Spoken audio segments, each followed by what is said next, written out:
So this morning I'm here with Sarah Wescot-Williams, former commissioner, our first prime minister of the country, and our current chair lady of parliament. She wields all the power, and soon after this interview, some power will be bestowed on me. So that'll be good. Good morning, Madam Chair. How are you doing?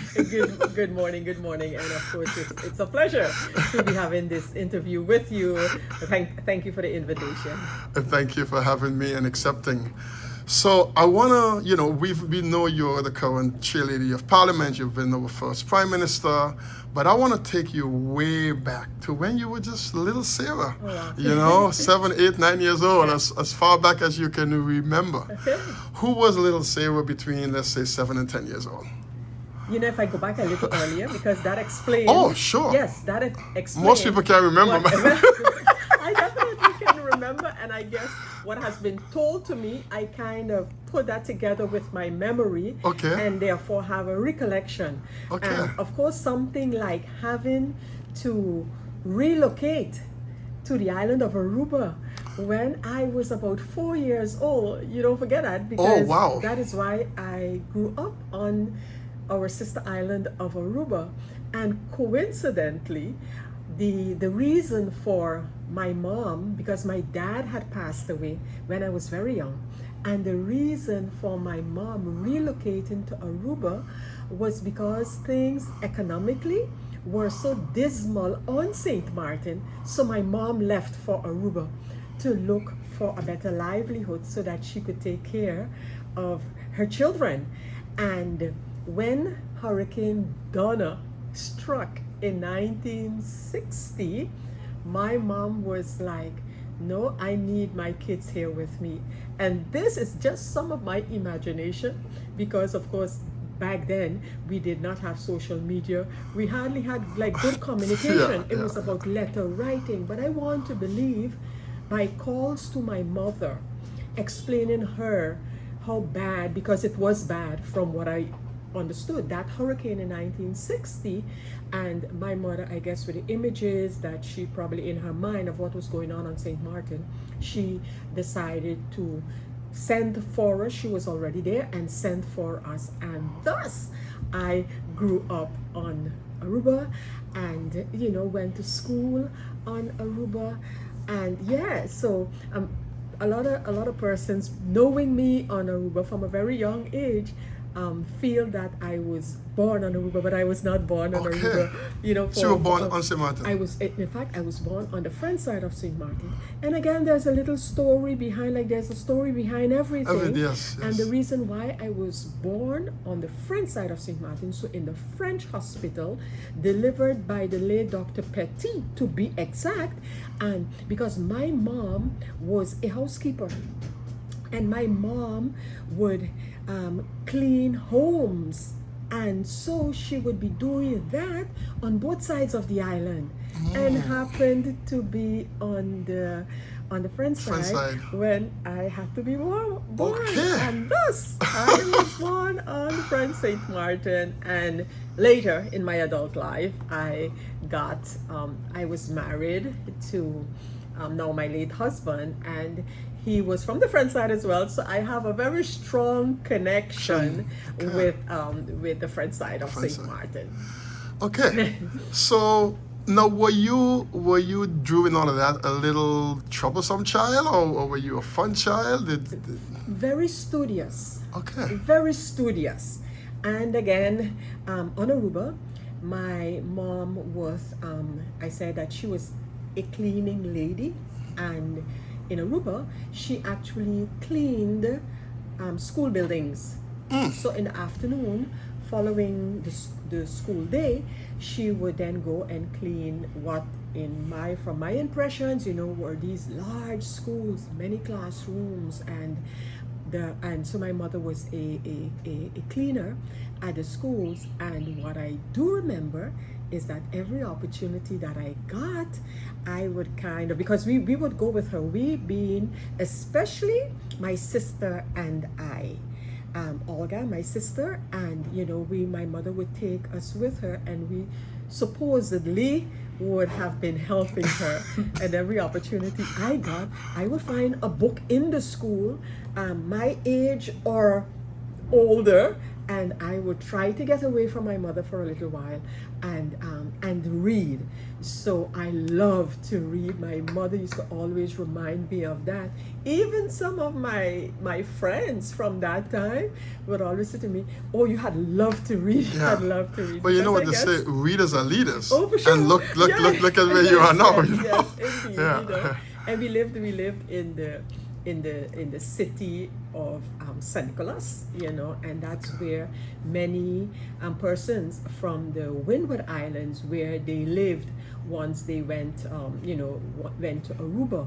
And I remember during my childhood, my mom on Aruba, and every so often I try to count the amount of different places that my mother had to move to in St. Nicholas, because whether it be that persons were asking back for their home, or the rent was not affordable for her, whatever the case. And I have come up to numbers like 8, 9 places, different places in St. Nicholas. We never went outside of St. Nicholas.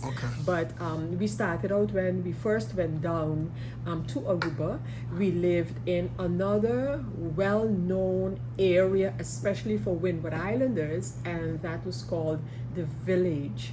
And we lived there as well, so those are my memories of my childhood. In fact, going back even before we went to Aruba, as I mentioned earlier, my dad had passed away when I was very young, and my mother used to tell me that when the nurses would come to visit him at home, that was in Simpson Bay. And then one of the nurses said to my mom that I was talking so much, I needed to go to school, even though I was not yet of kindergarten age. So then I wonder how much of that has changed. I know, right? And so my mother told me that then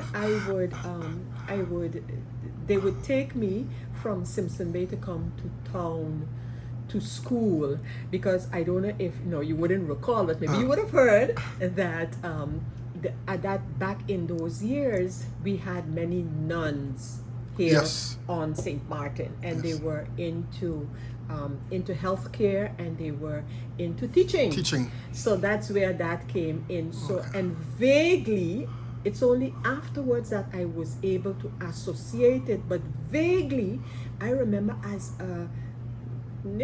just a little older than a toddler, I remember being in a bus and going up a hill and overlooking the sea. It's only in my later years, putting the story about my mother telling me I came to town to go to school, and it was Colby Hill. Coming up the hill, but of course, as a very young person, it seemed like the sea was right down there, But so I was able to put that story together. Also, what I remember of Simpson Bay, because my grandmother, who was from and lived in Simpson Bay, lived on the seaside in Simpson Bay, and there was this huge grape tree. So this is what we call the sea grapes. Sea grapes, yes. Tree in her backyard, which was basically on the beach. On the beach, and I remember playing under and in that tree with my cousins as well. So yes. So interesting. I grew up on Station 2, and I went to the Catholic school where also had 2 nuns. One of them taught 1st grade and one taught 6th grade. So I remember them very well. Yeah, they were here in these islands. Yes. So let's fast forward now. You're a teenager. Your mid-late teens. Yeah. Were you still reading a lot? I know you were still talking a lot because I don't know if as a teenager I used to talk a lot. Read, yes, but I don't know about the talking part so much. I look at it, although I have been told otherwise, that I was kind of quiet as a teenager. Yeah, okay. Yeah, that's but that's how I felt. Quiet saver. Yeah, you know, yeah, exactly. And but definitely still into reading, into studying, into education. You know, my own education. So even after even when I started to work, studying and educational advancement was still a very, very strong item and area for me. So did you have, as a teenager, was there something you had your mind set on that you wanted to be? Was it teaching or was? Yeah. In fact, it was teaching. Okay. It was teaching. I remember a retired teacher at a time, a principal of a school here. In fact, he was principal of the school in Simpson Bay, a principal of the Regina School in Simpson Bay. And when I firstly got into politics, he was like, I was so convinced, I guess I had mentioned it to him many years before, that you wanted to become a teacher. And he was a little disappointed that I did not, but so I guess I also said that, you know, that I think I would want to be a teacher. And in fact, in my teenage years, I was teaching because at that time, you can imagine, we had a lot of Americans coming to Sint Maarten, and I remember having many of them come for the Pelican Hotel at the time, and they wanted their children to learn Dutch. And I would be doing that, teaching in the afternoon, teaching Dutch. Yes. Nice. And nice. So I guess that was the little part of me that I wanted to teach, but also the possibility that I could have done that. And I have, even though I say it myself, a knack with languages, and definitely the Dutch language. Okay. You know, so.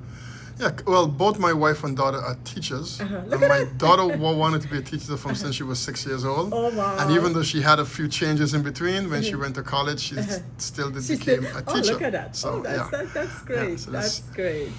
So now, if you were growing up now, let's say you were a teenager now, because back then you didn't have the internet, the little phone were coming into the house, maybe not even cable TV then at the time. What kind of teenager you think you'll be now, considering the internet and social media and everything that we have access to today? Yeah, I would have wished that I would have known then in that scenario what I know today in terms of social media. Yeah. So if I was in this time as a teenager, I would have loved to know the different sides to all the technological advances that there are, you know, because what is a global phenomenon is that, you know, we are kind of growing apart as human beings, and the social interaction. So if I was growing up in a situation like we are today, or in an environment like we are today, I would have loved to know the things that we are now trying to teach our young people, where social media and the like are concerned, you know. So I would have loved to know that, because today we're trying to tell our children, you know, of course we live in a global world, we live in an open world, and which is good, because communication of course has its good sides, and you would want to promote that. You would want our children to make the best use of the advances which are happening. I can't even say by the minute, by the second. I mean, you name it. It's happening in real time. Yes, it's happening in real time, and that's good on one hand for our kids, and we try to tell them, you know, but they're also and literally there are also darker sides to this advancement, to this technology, And I mean, we don't even have the time to go get into things like AI right now. We're not even scratching the surface on that yet. Yes. It's like scary. It's but like scary. Do you think you'll be like a content? Do you think you'll be like creating content? Yeah, I think so. I think so, because even now at this age, the possibilities that are offered, I am constantly, investigating, examining what can I do, so and that's also especially even as politics and politicians, social media is now a big tool. It definitely is, and even at this age, in this discipline of politics, it is good, but there are also some very dark sides in terms of misinformation, in terms of misformation. I mean, you name it. One slip. Right now, even on that level, throughout, I can say definitely throughout the region, but also wider than that, you see where governments and public servants are looking at that matter, because it can undermine your democracy, your public information, exactly, and everything. And I think we need to look at it. Just right now, as we are speaking, I am working on a proposal to ask our government here, to think about coming with a national AI policy and plan. I know they're doing it in other places, and with everything else that is going on in our country and the many fires that are daily there to out. But we got to try, if not get ahead of the curve, we need at least stay in the front line where these things are concerned, because there's some destructive forces that can come with, especially where AI and the like are concerned. And with great power come great responsibility. Exactly. So now, so you have worn all these hats, and we're talking on high levels, medium. Would you say what you're doing now is you living the life you dreamed of, or do you still wake up and say, okay, I'm going to work? No, I love this phase that I am in for more than one reason. The executive branch, in which I served as Prime Minister from 2010 to 2014, I mean, that is like, as I said earlier, it's like daily outing fires. It's like daily outing fires. In this role, I have more of the opportunity to kind of teach, direct, coach others in the field of politics and public office. So I'm a little more in control of what I do and when I do it. So I love this phase right here, and it's kind of leading to when I will bid farewell to public life as we know it. So it's nice to be right here. Right. It's strange you say that, because every time your name come up, I was like, nah, she's not going anywhere. And I so often get the following comment in one way or another. If you were to leave there now, XYZ, if you know, and I'm like, but guys, at some point. I don't know if you remember the song, Oh Sarah. Of course I do. I mean, you are that Sarah now, because you are like the mom. You're kind of like the mother of Sint Maarten right now. Yes, and that of course is a humbling thought.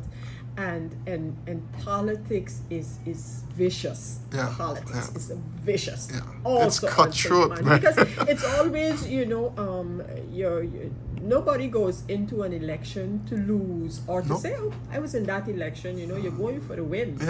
And I think definitely the politics, the level of politics on Sint Maarten can surely be improved. So and for some people, it's by any means necessary. Yeah, that's so true. That's so true. And and I try, and I mentioned a word earlier of just kind of like guiding, because it's difficult to tell, especially politicians and aspiring politicians, how I believe it should be. But still, in the position that I'm in, I try that, and so I still have fun doing that and being in this environment. Well, you know what they say, if you love what you do, you never work a day in your life. So, so true. Yeah. It is so true. So now I'm going to ask you the tough question. Yes. Okay. So you're in assembly at a school, say high school. Right. Kids are the ages of 12 all the way to 19. And you just had some workshop on the government structure of Sint Maarten and Parliament, how Parliament works. And just before you leave, there's the black SUV waiting for you outside. You know, you got your 2 security guards. They're going to whip you off to the airport. You're going to jump on a private jet, and you're going to Aruba. Right? Okay, You know? okay. What are Because of a conference there. Yeah, this is something going on. And what are the last words that you would say? What would be your departing words to the assembly before you walk out? You know, there would be so much that I would want to say in that very short period of time left to say something. And it would kind of be like what I tell especially my grandchildren and even a great-grandchild. Okay, he's a little too young for me to give him that kind of message. But, you know, I believe it's a great time to be living in for the group that I would have been speaking to. But always remember to focus and refocus. And the word that I love to use is assertiveness. In this world and community that we're in, assume assertiveness and always bring it back to yourself. Always bring it back to yourself. That's where you reset. That's where you ground. Okay, me. What would I like to do? Is what I'm going to do. Is that good for me? You know, so always bring it back. Catch that moment of a reset on yourself. Focus, assertiveness. Okay. Well, thank you very much, Thank Madam you. Chair Lady. It was such a It's been pleasure. a pleasure. It And was now a pleasure. I'm going to wait for that power to be bestowed on me now. There you go. Good luck and off to my SUV.